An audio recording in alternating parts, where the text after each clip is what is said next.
This is our 50th anniversary. It's hard to believe that we started recording in 1967. Our first album was released in 1968. I can tell you it seems like 10 years ago. The first box set covers us right from the beginning when we were learning how to make records, our first recording. We recorded our first album in London. The reason we went to London was because the guys in London were making better rock and roll records than the guys in the States were. In the States, when you went in, like when I brought my Bassman amp in and turned it on, we started playing, the guy, wait, everybody stop, nobody do anything, you've got to turn that down. All the fun was like drained out of the room the first night we were there. We took our band gear and we put it on a ship. It was the USS United States. It was the fastest ocean liner in the world at the time.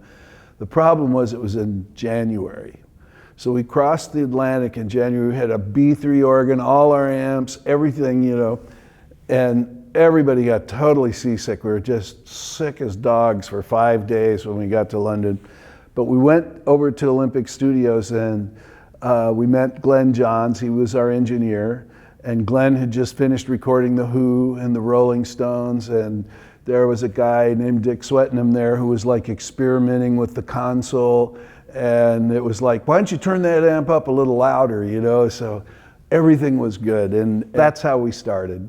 And we recorded our first albums in between London and the United States. And while all this was going on, recording technology was changing. You know, just like computers change now, we started on a 4-track tape recorder. Children of the Future was in a 4-track tape recorder. Then we were on the 8-track for a while, and then it was a 16-track tape recorder. And then, you know, by the time we got to the Joker, we were recording on a 24-track tape recorder. And the process, we were learning, the engineers were learning, and basically it was a revolution in how to make records.